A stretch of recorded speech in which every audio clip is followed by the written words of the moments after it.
가장 중심적인 분이 이 당헌 당규를 통과시킨 이해찬 전 대표님이셨는데, 이해찬 대표님 말씀은 이런 일이 발생할 줄 알고 미리 특별 당규를 만든 것이다. 그리고 그 당시에는 이재명 후보가 존재가 별로 없었다. 그때는 이낙연 후보님이 거의 대세론인 그런 상황이었고, 그때 각 후보 캠프의 회람을 거쳐서 만든 안이다. 따라서 원칙대로 가는 게 맞다. 이런 말씀을 주셨고, 6분의 상임 고문들이 대부분 원칙대로 가야 된다는 말씀을 주셨고. 네, 정치권 현안 살펴보겠습니다. 현근택 변호사, 최수영 시사평론가 자리에 함께했습니다. 두 분 안녕하십니까? 안녕하세요. 안녕하세요. 네, 여권 대선 시계추가 이제 돌기를 시작했습니다. 네네. 경선 일정이 확정이 됐고, 이제 앞으로 남은 관심사는 이재명 지사의 어떤 그 대세론이 그대로 갈 것인지 아니면 경선 과정에서 새로운 변수가 있을 것인지, 우리 현 변호사 우선 진단을 해주실까요? 일단 아마 대선 시기가 돌기 시작했고요. 네. 여러 가지 뭐 변수는 있겠지만 아마 당내에서 고민은 그 전에 이제 서울시장 경선이라든지 아니면 당대표 선거할 때 흥행을 못했단 말이에요. 네. 그럼 어떻게 흥행을 할 것인가. 지금 이제 이재명 지사가 1위를 달리고 있기 때문에 토론이라든지 아니면 1대1 토론이든지 아니면 어떤 경선 방식이라든지 이게 아마 가장 큰 고민일 거예요. 흥행을 네. 어떻게 만들 것인가. 아마 당내 선거기획단에서 그 부분을 가장 고민할 것 같습니다. 네. 경선을 미루자고 처음에 이낙연, 정세균, 이광재 그렇죠. 후보 측에서는 주장을 했는데 어쨌든 당 최고위의 결정을 수용을 했습니다. 그 배경을 어떻게 봐야 할까요? 저는 뭐 몇 가지가 있다고 보는데 일단 가장 큰 건 송영길 대표가 원로회의를 소집한 게 저는 신의 한 수였다고 생각합니다. 네. 거기에서 그 원로들이 이 당원 당규를 만들었던 배경을 설명하면서 그 당시 이낙연 대표 체제에서 유리했던 것을 이렇게 바꾼 건데 이제 와서 바꾸자면 되겠느냐라는 이제 말을 끄집어내면서 했는데 네. 그러다 보니까 만일 다른 여타 이 후보들 입장에서는 당 지도부의 최고위 결정에 항의하는 모습을 하면은 이게 항명으로 비춰지기 때문에 마이너스가 될 것 같았고, 그다음에 네. 당무위를 소집하면은 누군가는 책임을 져야 하지 않습니까? 당의 내용만 악화되고 네. 또 설령 당무위를 연다고 해도 된다는 보장이 없고 이런 책임론에 또 말릴 수도 있기 때문에 그래서 이제 아마 순차적으로 이게 자기들은 수용하겠다는 선언을 낸 것 같은데 어쨌든 이거 조기 마무리된 것은 송영길 대표나 민주당으로서는 정말 만시지탄이지만 다행이다 저는 그렇게 생각합니다. 네. 각종 여론조사에서 지금 선두를 달리고 있는 네. 이재명 지사도 이번 주에 출마할 것이다 이런 전망들이 출마 선언, 나오는데 그렇죠. 이제 네. 본격화하고 채비를 갖추겠죠? 그렇죠. 28일부터 30일까지가 당내 후보 등록 기간이거든요. 네. 그럼 아마 뭐 보통은 이제 후보 등록하기 전날 정도쯤에 출마 선언을 하기 때문에 만약에 30일 날 등록을 한다 그러면 29일 날 하게 될 것이고 네. 29일 날 하게 되면 이제 윤석열 총장이 그러니까요. 하기 때문에 이제 네. 거기 겹치느냐 안 겹치느냐가 좀 이슈가 될 것 같은데 저는 뭐 그게 관계없이 뭐 그 전후에 하겠다. 제가 보기에는 뭐 28, 29 정도에 할 가능성이 높다라고 보고 있습니다. 네. 이제 문재인 정부의 국무총리를 지낸 이 전 대표, 전정 총리라든가 친노 핵심 이광재 의원, 근데 경선 과정에서 이른바 반 이재명 연대가 현실화될 것이냐. 지금 여권 지지자들 중에서는 그 점을 주시하지 않습니까? 굉장히 관심 포인트죠. 이제 네. 사실은 이제 그 앵커께서 말씀하신 이제 단일화 국면을 어떻게 이제 이 후반전으로 연결을 시킬 것이냐 이게 이제 굉장히 큰 관건일 텐데 저는 후보들마다 사실 이 계파도 다르고 결이 좀 다르기 때문에 네. 만약 단일화 국면이 벌어진다 하더라도 2차 투표 결선 투표 갔을 때 연대하는 모습은 그렇게 저는 쉽지 않을 거라고 봅니다. 그리고 네. 제각각 지역 기반을 가지고 또 이낙연 대표와 정세균 전 총리가 다투기도 하고 있고 또 분명하게 추미애 전 장관은 친문 세력이라고 표명하고 있지 않습니까? 네. 그렇기 때문에 이런 각각의 결이 다른 것들을 어떻게 조합시킬 것인가 관건일 텐데 저는 이재명 지사가 얼마만큼 밴드웨건의 효과를 더 끌고 갈 것이냐 그게 관건일 것 같은데 네. 저는 그런 점에서 2차 투표에 안 갈 가능성도 있지 않을까 하는 조심스러운 저도 전망을 해봅니다. 네. 이낙연 전 총리도 뭐 조만간 출마 선언을 할 네네. 테고 지금 여권 내 여론조사 일부에서 보면 추미애 전 장관이 3위로 올랐는데 네. 이게 추미애 전 장관의 출마 선언이 과연 어떤 의미냐. 꽁 잡는 매 이런 표현을 했습니다만 또 당내 일부에서는 꽁을 더 키워주는 매가 되는 것 아니냐. 이런 또 우려도 같이 공존하대요. 그러니까 당내 뭐 우려 있다는 보도는 저도 많이 접하고 있는데요. 네. 근데 저는 좀 달리 보고 싶은 게요. 그러니까 윤석열 총장과 추미애 장관의 대결 구도는 아니에요. 지금 선거 구도가 기본적으로. 그러니까 네. 윤석열 총장이 지지율이 빠지는 거는 뭐 엑스파일이라든지 대변인 사퇴라든지 이런 문제 때문에 더 하시는 거고, 제가 보기에 아마 추미애 장관도 윤석열 총장과의 갈등 국면을 계속 이걸로 할 것 같지는 않습니다. 아마 네. 검찰 개혁이라든지 이런 부분을 할 것 같아서. 근데 추미애 장관이 나옴으로써 지금 그동안 어찌 보면 2위까지는 어느 정도 좀 고정이었는데 3위를 누가 할 것인가 관심이 되는 거거든요. 네. 경선이 흥행이 되려면 결국은 판이 좀 흔들어야 됩니다. 2위가 바뀔 수도 있는 거고 3위가 바뀔 수도 있는 게 되기 때문에 저는 뭐 많이 나올수록 좋고 판도가 흔들리면 괜찮다. 그리고 네. 그래야만 또 주목도 받을 수 있고 흥행도 할 수 있는 거거든요. 저는 네. 그래서 긍정적으로 보고 있습니다. 근데 빅3의 신경전이 굉장히 거세지고 있는데 정책을 놓고 뭐 정세균 전 국무총리죠. 1위 대선 주자인 이재명 지사의 그 전국민 재난지원금 이건 포퓰리즘이다. 아예 공박을 했습니다. 정책 경쟁이 본격화된다 이렇게 봐야 됩니까? 그렇죠. 사실 민주당의 입장에서는 사실 뭐 올림픽이다, 여름휴가다 이게 사실 경선의 악재는 아니었던 것 같고 네. 누가 더 핫하고 그다음에 시대 정치를 관통할 민심을 관통할 수 있는 의제를 꺼내느냐가 관건이었는데 사실 국민의힘 이준석 대표 경선에서도 봤듯이 그런 것들은 국민들은 관심 있게 보잖아요. 그렇기 때문에 기본소득을 저는 전공법으로 택했다고 보는데 네. 이제 그런 거죠. 이재명 지사 하면 기본소득이라는 게 거의 정치적 브랜드 아니겠습니까? 그런 점에서 공박하면서 이제 그럼 이 논란을 가지고 우리가 정책 승부를 해보자 하는 것 같은데 저는 어쨌든 이 코로나 이 와중에서는 이재명 지사가 기본소득이 많이 맥혔는데 네. 내년 대통령 선거는 사실 코로나 포스트 코로나가 될 가능성이 높거든요. 그러면 그때의 국가의 복지와 국가의 의제는 어떠해야 할지 이런 점들을 놓고 이제 만일 다른 후보들까지 여기에 가세한다면은 그런 또 새로운 어떤 전환점이 될 수 있기 때문에 상당히 국민적 관심을 끌 수도 있는 의제가 될 수 있다고 저는 생각합니다. 네. 이광재 의원, 뭐 박용진 의원이라든가 김두관 의원도 경선 레이스에 뛰어들었는데 이번에 1차 예비 경선에서 6명을 줄이잖아요. 그렇죠. 지금 이제 드러난 인원이 한 9명 정도 그렇죠. 출마인데 네. 누가 또 탈락하느냐 이 점도 그렇죠. 굉장히 그러니까 관심사인데. 네. 5등까지는 어느 많은 분들이 예상을 하는 것 같은데 과연 네. 6등을 누가 할 거냐, 그럼 누가 될 거냐인데 근데 이 세 분들도 다 기반이 있죠. 이광재 의원 같은 경우는 강원도지사를 했기 때문에 강원도라는 지역 기반이 있고 네. 박영진 의원도 약간 세대 교체에 대한 그 부분이 있기 때문에 지난번에 아마 3위까지 했던 것 같습니다. 김두관 의원도 아시겠지만 뭐 경남지사도 했다가 또 경기도 김포에 와서 국회의원 하다가 다시 또 내려갔거든요. 그렇죠. 그러다 보면은 어느 정도 다 기반이 있어요. 지금 양승조 지사 같은 경우도 충남이라는 기반이 있고 그다음에 최문순 지사도 또 강원도라는 기반이 있어서 저는 뭐 뜨거운 아마 예선 컷오프 경쟁이 뜨거울 걸로 보는데 아마 제가 보기에는 아슬아슬한 차이로 되지 않을까. 특정을 네. 딱 제가 보기에 얘기하기는 좀 애매한 것 같습니다. 네. 야권 얘기 좀 해보죠. 윤석열 전 총장 모레죠. 29일 날 그렇죠. 네. 뭐 출마 선언한다. 이제 공식화했는데 그동안 이제 전원 정치라는 비판도 계속 이어지지 않았습니까? 좀 극복할 수 있는 어떤 기회가 될까요? 사실 말이 안 되는 것이었죠. 네. 대선 지지율 1, 2위를 달리시는 분이 사실 자기가 어떤 정치를 하겠다고 내놓지 않고 네. 이른바 가라사대 정치를 한 거 아니겠습니까? 그러다 보니 국민 피로도 높았고 그 와중에 터진 엑스파일 논쟁도 굉장한 타격이었거든요.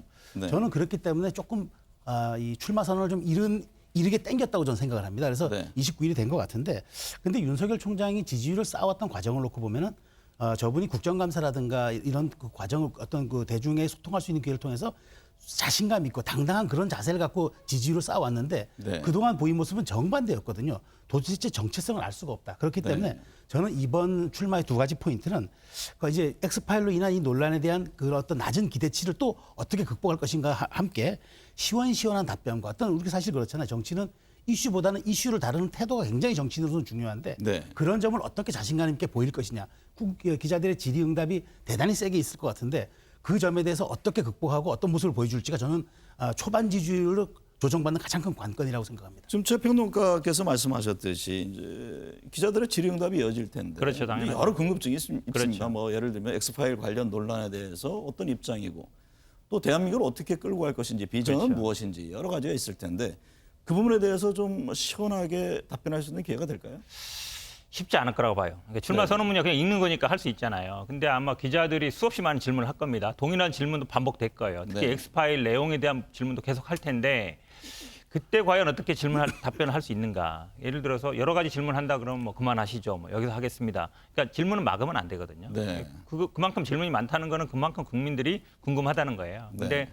그동안에 제가 보기에 발언을 하는 거나 이렇게 보면 쉽지 않다. 네. 사실은 그 기자들의 수없이 많은 열린 공간에서 사전에 어떤 원고 없이 그 질문을 받아내는 게 쉽지 않거든요. 근데 네. 아마 두리뭉실하게 대부분 넘어갈 가능성이 많아요. 그거는 네. 뭐 법적인 문제는 제가 하겠습니다 하면 차차 고민하겠습니다. 나오면 제가 보기에 아마 출마 선언 괜히 했다는 얘기도 나올 수 있을 것 같아요. 네. 관련 얘기 듣고 얘기를 이어가겠습니다. 제가 사실 쇼 정치 안 한다고 말씀을 하셨는지 여부는 좀 확인이 지금 안 그쵸. 되는데 네네. 그거는 뭐 그런 표현 쓰셨을 수도 있을 것 같고요. 네네. 네, 근데 민생 투어 안 한다는 거는요. 네. 이제 민생 투어라는 단어가 국민들이 이제 읽으시기에는 좀 이거 너무 그냥 뭐 이렇게 쓱 다니면서 이 사람 저 사람 그냥 뭐 만나고 인사하고 악수하고 이런 느낌이 좀 있다고 하셔서 저희가 가급적이면 안 쓰려고 하고 있거든요. 그 단어를. 공개적으로 이제 사람들을 만나실 때도 어떤 분을 만나서 어떤 이야기를 나눴다. 이런 그 좀 기조로 그렇게 해서 좀 준비를 하려고 하고 있어서. 내가 무슨 큰 정치냐 사실이 아니다라고 얘기를 했다는데 이건 저희가 어떻게 받아야 되는 건지.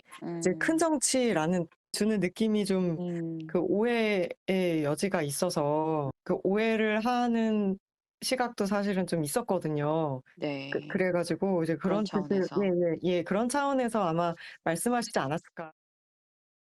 정치인 중에서 이렇게 직접 목소리를 듣는 것을 갈구하는 경우도 참 이게 드문 일인데요. 정말 드문 일이죠.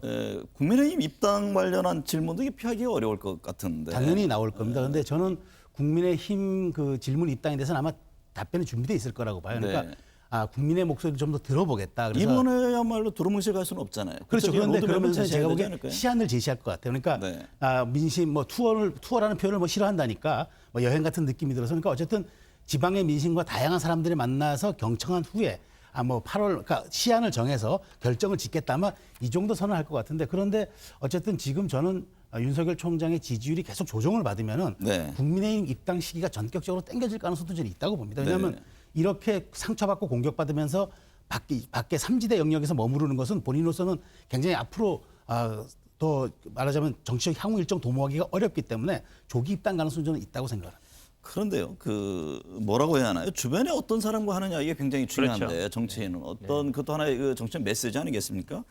근데 전열이 좀 정비되지 않은 느낌이라고 해야 되나요? 이동훈 전 대변인 사태 이후에 새롭게 구성된 공보라인에서 이번 회견 관련해서 또 혼선을 빚어서 여러 말들이 나왔는데 인물에 대한 주변 어떤 포지셔닝은 어떻게 보고 계세요?